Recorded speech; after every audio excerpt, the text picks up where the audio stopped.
Coach Lee Hopkins. My pronouns are he, him, his, and I want to welcome you to the Engaged Employee Podcast. Our mission is to emphasize the relationship between the employee and the workplace with the goal of enhancing engagement levels to create a more productive and satisfying work environment. While many organizations strive to create a more engaging atmosphere, they often miss the mark by forcing connection with big team building events like axe throwing or escape rooms. Those activities only leave employees with a short-lived sense of belonging. Organizations may also try smaller and more suffocating events like happy hours or group birthday celebrations that their employees feel obligated to attend. As a social connections and business culture coach, I've found that to create a stable, engaged, and productive workforce, there needs to be a shift in focus from mandatory fun and manufactured connection towards building trust and authentic conversation. Join me and a guest as we dive into social wellness strategies for the individual employee, techniques for developing interpersonal relationships with coworkers, and even some approaches for leaders to enrich the overall organizational culture. The Engaged Employee Podcast starts now.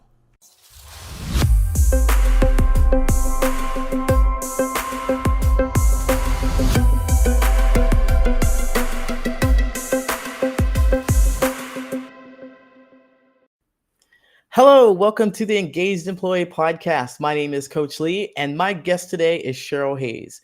Cheryle is a leadership and business strategist. She's also the CEO of InPower Strategist consulting firm. She has over 25 years of leadership and strategy experience. Cheryle's transformational leadership expertise was forged in trailblazing roles within male-dominated fields, beginning with her promotion over her existing boss, and she hasn't stopped.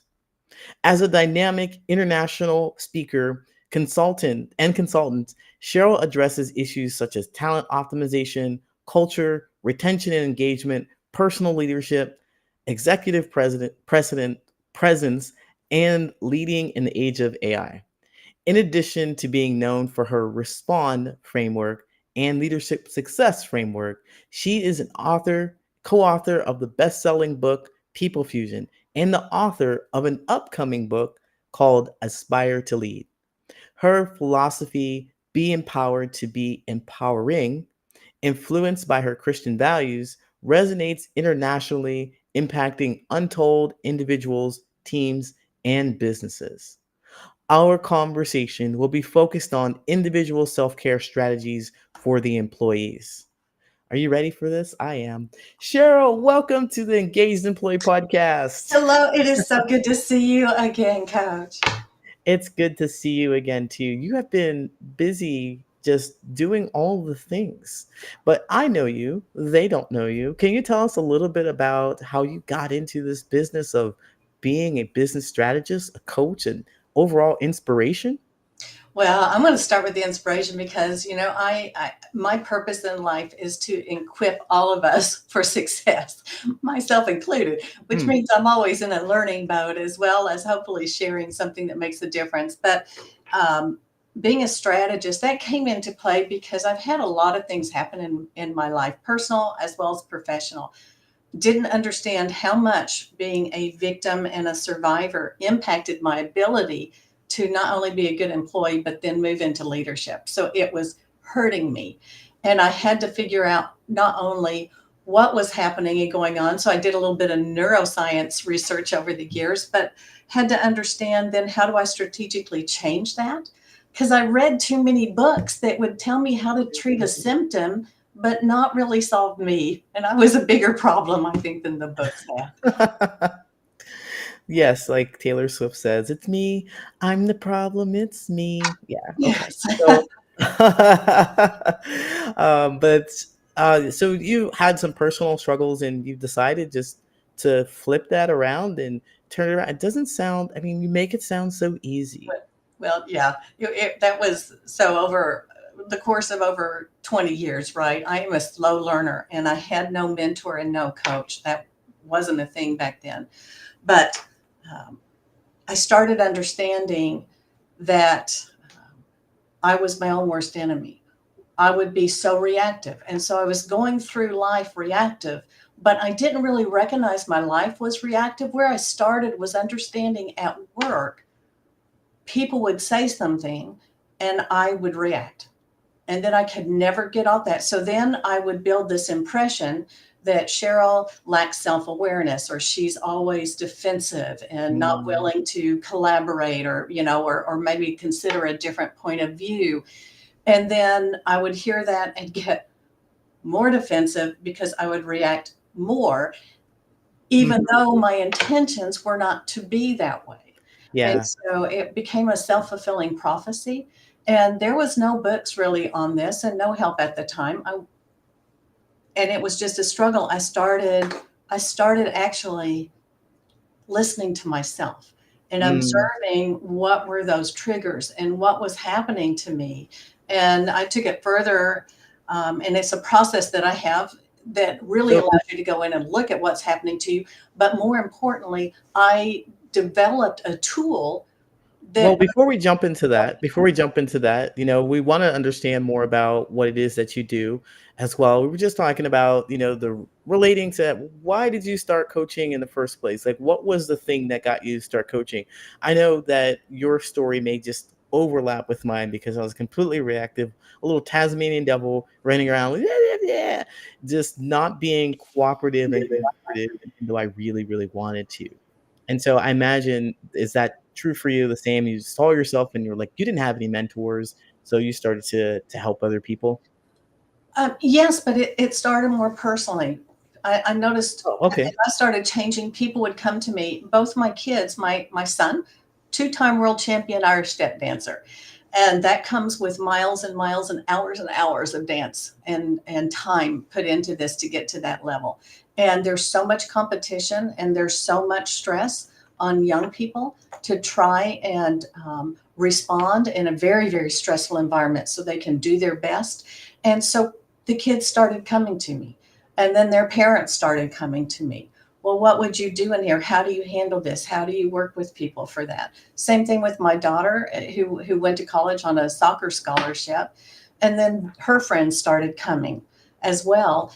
And I thought, if what I'm telling people is working, why am I still struggling? So that's where I said, I've got to continue to grow in this and then continue to share. So that's kind of where it started for me. And then I take young people that I was working with would start seeking me out when they'd come to my training classes, and then I mentored them along the way as we worked together. So, Personal and professional, they are lives that are the same. It just, I mean, you are the same person.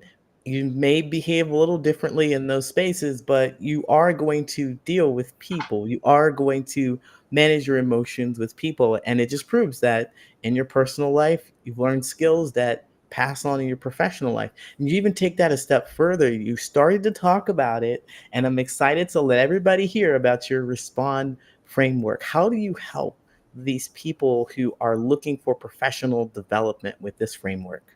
well, the first thing is think about, let's talk about situationally, which is just so cool. So I had those difficult people in my life that they would come in and I wanted to crawl under the desk, run out the back door if there was one. I would cringe, hunker down because I couldn't get away from him. One gentleman in particular was incredibly aggressive and abusive, wound up being fired from the company at the time. But I had to put up with a lot to protect myself and my team. And I started realizing, my reaction was to flee. And that looks a lot different for different people. Some people fight, some people are going to freeze. I just wanted to get away from the situation.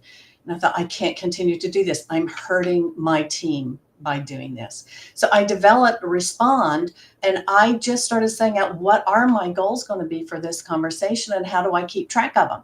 So it's my conversation, not his. So I put my goals on paper, and it was goals like affirm both of us, get through without feeling like a victim. I mean, it was very simplistic goals at the time, and started saying in the middle of it, when I would find myself starting to get emotional, I would look down at my piece of paper and I would think, respond, respond. Well, I would teach people how to ask questions. I just didn't teach them how to trigger their brain in the middle. But by looking at that and saying respond, what is so cool about this now, I know, it actually, if you spell it in your brain, R.E.S.P.O.N.D, triggers the logical side of your brain. It gives you a pause button.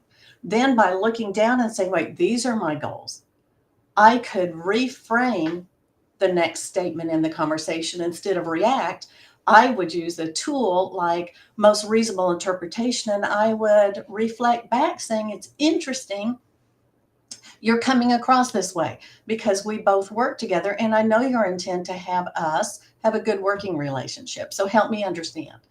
Or I would learn some tricks and tips like that so I could turn the conversation. And I discovered some fun things along the way. One, maybe not so fun. Do I have time to share it? Oh, It is yeah. so I just cool. really wanted to jump in and say what a powerful reframe. Now I'm going to leave and let you talk and let everybody hear the gems that you're about to drop. Oh, good. Thank you, because this was a life changer for me. I started observing myself in these conversations and the other person. I realized we're both reactive. We're both set on trying to get our goals. My goal, remember, was safety. I want to run away. I had to change that and say, that's not the best goal for me, because I found out our brain actually works to keep us safe, not successful. And it was looking, because of my background and my history and my family, as safety, as wait, this is a loud voice, this is a threatening voice, and I need to run away from this. Well, what was happening is that I realized not only is my brain working to keep me safe, not successful, but that the first person in a conflict, in a conversation, who starts demonstrating negative emotion will either control the conversation or lose control. And it's solely based on the receiver. The receiver has all the power, and I didn't even realize it. But when I found that out, that helped me reframe to where I didn't chase that bird or whatever you want to call it, where I'm like, I'm not going to react to you. It's my conversation as well. And so it allowed me to take control. And I would do that by making a reflective statement or asking a question. It wasn't to belittle the other person, but I thought they're emotional and I'm emotional, and we're not going to get a logical conclusion on this. This is a win lose. So I'm going to become rational in the conversation and drive us to a better conclusion. And so that was the first of many things that I did to move me forward in this process. So many amazing things that you said here. I really love this. You reframe the entire Yeah, conversation. I like the idea of writing down goals for a conversation because you've had so many of these experiences with this one person and it kept you losing track of the goals. Like, wait a minute, we're here to do something in particular. What do I want from this conversation? I so many great things. Our brain teaches us not to be safe, or teaches us to be safe, not successful. Um, and the receiver has all the power. That's the one that sticks with me. If you are getting this negative energy that's blasted at you from somebody who is your supervisor or maybe a coworker, and you don't know how to handle it, what would we do? What should we do here? Because the receiver has all the power. they do Give have us all. So again, you want to just stop, take a deep breath, and mentally spell out R.E.S.P.O.N.D to trigger the logic. And then you're going to know when any conversation. So we pre-plan goals, and the goals aren't the focus of the conversation. The goals sit above it. The goals are, how do I want to be perceived? How Mm, do I want to treat this person, even though I can't stand them? It's never it's seldom in my best interest to let people know what I really think about them if it's negative, for several reasons. I could be wrong. They could be great people. It's on me. I could be mhm, proven wrong. They could think the same of me, and I can't change their opinion by acting the way they are through confirmation bias. If I act the way you expect me to, you'll never like me. So my goals were much larger than that. And I thought, I've got to get above this and control, mhm, because I've got to be in charge of my career. And so by setting those two things out, I would mentally spell it, gives me a logical break in my brain to move back from emotion to logic, from the amygdala to the prefrontal cortex, right? Mm-hmm. So now I've engaged logic where self-awareness comes in and problem solving, because you see, difficult people in your life are simply a problem to be solved. That's all Wow. it is. And, Wow. and so And I would just say, okay, this is my goal. So now let's yeah. talk about this. I love that. And that is way to take ownership of the conversation. This is my conversation too. And this is how you show up. Everybody listening, if you heard what you liked what Cheryl said, you need to follow her. You need to go find her. You need to get on her LinkedIn, and you need to get on her website. You need to have a conversation with her. And by the way, Cheryl's always up to something amazing. So can you tell us a little bit about where people can find you? I said your LinkedIn, I said your website, but they need to hear it again for repetition. Oh, thank you so much. So yes, most definitely find me on LinkedIn. I am, if you're a woman-owned business, or you affiliate as a woman, Women's Business Council. So I'm doing a talk for them here in the Southwest in July. Just did a talk for Women in Tech Global on this very same topic. And I'm always trying to get this message out there and help individuals. And like I've told Coach Lee, I'm a peopleist. I believe in helping us all unlock the power we have. That's why I have my motto to be empowered with an I-N, empowered, before I try to actually empower anybody else. Better work on me first. Absolutely. I couldn't agree more with what you said. I'm going to have you back sometime. We're going to have more conversation because I know there was so much more in there. We didn't even touch on the fact that you were such a stellar worker, or so good at this emotional intelligence, that you got promoted over your boss in the introduction. We would all love to hear more about that. And if you want to hear more about that, follow the Engaged Employee podcast and subscribe. And thank you so much, Cheryl. Thanks for everything. Beautiful gems that you dropped today. Perfect. I want to get people excited to learn and know that they can take control. Another insightful episode of the Engaged Employee podcast.